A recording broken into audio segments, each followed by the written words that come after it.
turashaka gushima kuri iki gikorwa twateguye hamwe na Chambre fédérale de commerce na API no kubabwira ibibazo bimwe bimwe muri iri jambo birashikirize umuntu ashobora kwibaza none iki civugo kubera iki civugo canke musomye ngaho inyuma abantu batatu Chambre fédérale de commerce et d'industrie au Burundi, API, Agence pour la promotion des investissements au Burundi, na CGA, Coalition des jeunes en action, bahuriye kuki.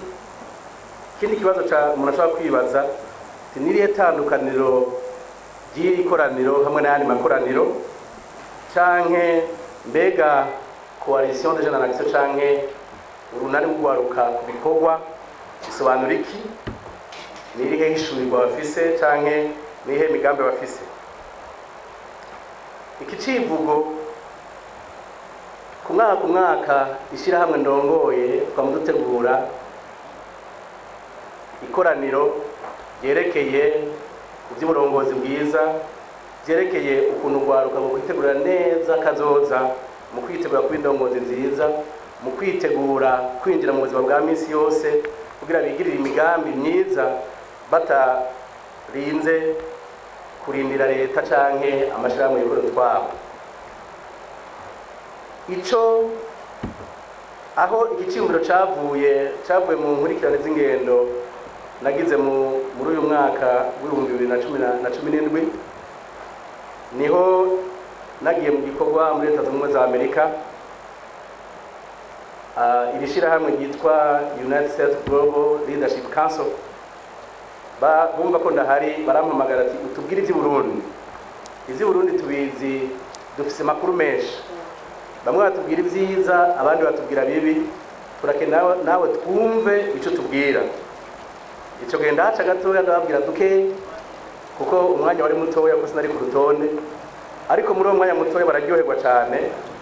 Ishitsi no mbona abantu miye ubutumwa bwo kuja mu ikoraniro rinini cyane ryabuze ibihugu 9 bari bafise. Ico gihe ndasaba uruhusha ku kazi bararumpa, hanyuma ndagenda.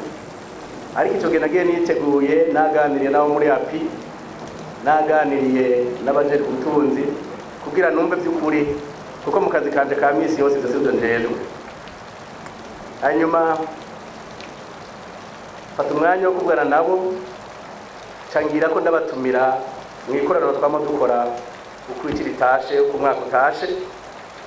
Ico gihe nshitse ngaca ngira iciyumviro co kwicarana n'abandi twaganira imbere yo gufata urugendo ariyo API na Chambre fédérale de commerce kugira ngo dutegurire ikoraniro mubona ngaha. Tubisaba uruhusha, abadukuriye turaruronka. Ico gituma mu cegera ca kabiri yahisemo kuza kudushingira nuko abashingira intara. Niki uruganda canke ibikoraniro bitandukaniye kandi yotekaniye ko n'ayandi makoraniro. Nkuko mubibona icibwo kivuga ngo invest and lead, canke hejuru akavuga ngo business and leadership summit. Twatahuye neza yuko ayo majambo biragendana. Kuja mu by'ubutunzi n'uburongozi bwiza n'amajambo akurikirana. Abagwiza tunga niho bashaka gutera imbere iyo hatari uburongozi bwiza. N'abarongozi ntibashobora gukora neza ibikorwa byabo batashigikiwe n'abikorera utwabo.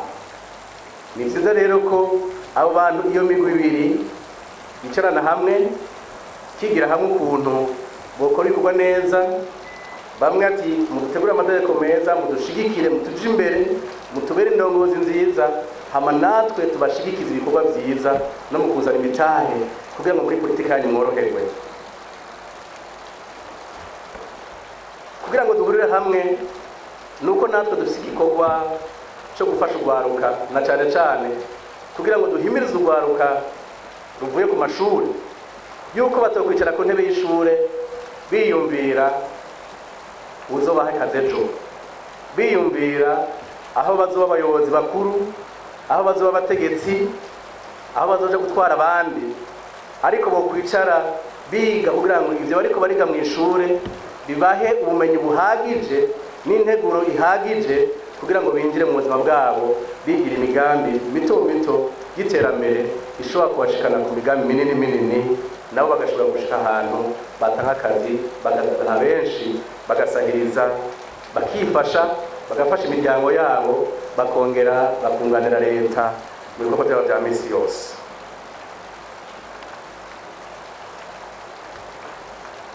Nyakubahwa cegera ca kabiri c'umukuru w'igihugu, ba nyakubahwa mwese batumira bahire mukoranire ngaha muri iyi minsi ibiri tugiye kumara ngaha. Uno munsi wa mbere twicaranye hamwe abagwizatunga basanzwe babimenyereye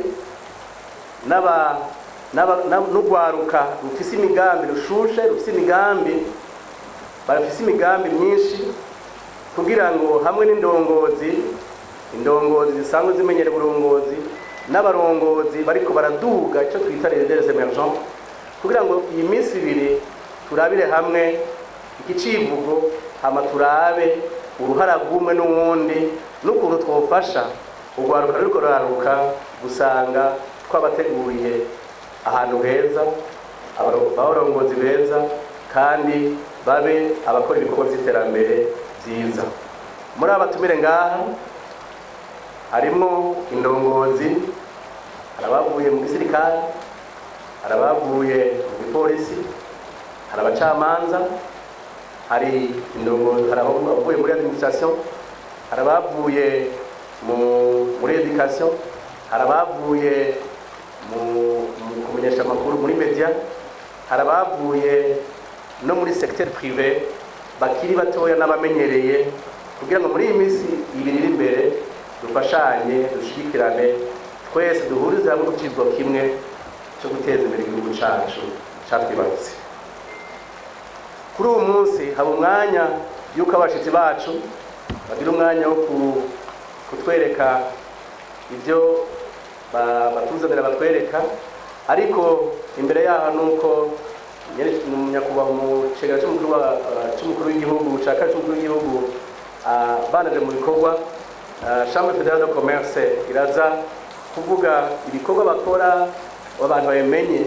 Najewe nasanze hari ibintu byinshi ntazi kuri yo nganire n'uwirongoye. Hanyuma bahejeje api nawe araza kuvuga ibikorwa kugira ngo aba bavuye hanze bajanye imitahe, baje kugira imigambi, babone uko byifashe. Ku munsi w'ejo tuzotandukanya imigwi ibiri, habe abagwizatunga ukwabo n'indongozi ukwabo. Tuvuge ku burongozi, abagwizatunga bace bagira umwanya wo gufashanya, wo kubwirana, bakuru bazamure batoya nabo bashigikire bakuru babo, twubaka igihugu cacu. Ku ndongozi ejo kuva ninjiye muri akazi ndimwo hari ikintu nize cyane. Ijambo uburongozi ni ijambo rigoye gusobanura. Nasanze iyo umuntu Imana imuhezagiye akaronka igikorwa kanaka cyangwa igiti kanaka, hari igihe yitiranya akibaza yuko ico kibanza arimwo kijanye abwiriza kugira n'ubutunzi bujanye n'ico kibanza, cyangwa akavuga ati uwo nakoreye mu ngata afise ibinini ahagaze uko, nanje nshaka kumera nkawe. Ariko ntashaka kurondera ati mbega kwigira ko wasubiriye ni vyiza cyane, kuvuga ati mbega ko ageze ngaha yaciye hehe, yaciye mu buzima ubuhe, byagenze gute. Muri izo nyigisho niho tuzokwibukanya yuko icambere igihe umuntu ashaka kuja mu burongozi, muri vocabulaire yiwe haba S zibiri, icyo twise service na sacrifice, gukorera abandi no kwitanga. Umurongozi mwiza n'umurongozi akorera abandi kandi yitangira abandi, ndetse binakenewe akabigura ko turafise akarorero. Iyo umuntu rero afise umuhamagaro wo gutunga, navyo si bibi gutunga, si bibi, afise umuhamagaro wo gushaka gutunga n'ingoga, twe tumuhanura kwaja muri secteur privé akagira umugambi w'iterambere, kuko imvugo vocabulaire yo muri secteur privé ni inyungu, wubashe amategeko, wubashe akarangamutima ku rudandazo. Nahone harimo ikintu cyo gukorera abandi no kwitanga, ariko witanga ubona ko n'inyungu irimo. Niyo tandukaniro rihari y'umugwizatunga n'umurongozi. Rero tuzoca ngabwira ngo ejo tugire abarongozi beza, dushobore gutegurira abana bacu urwaruka dukurikira igihugu cyiza. Mu gusozera, ugiye mu mateka y'ibihugu rutura, reka mfatira akarorero muri iki gihugu igice zacu zavuyemo, nuko kugira ngo Amerika ibe igihugu rutura kigeze aho kugeze no munsi, nuko hariho generation yitanze y'indongozi baheba bakura amaso kuri kubu, bashira amaso kuri kazoza, baba muri kubu bitanga, biyumvira urunganwe ruri kururanguka. Nashaka gusoza nasaba abarongozi bari ngaha, haba mu ntwaro, haba mu bagwizatunga, yuko ibyo dukora byose twiyumvira urungano ruri inyuma, kugira ngo tubacire inzira nziza, tubategure kazoza keza. Ejo bazovuga ati twaragize abavyeyi, twaragize imboneza, twaragize imfura atuje imbere. Imana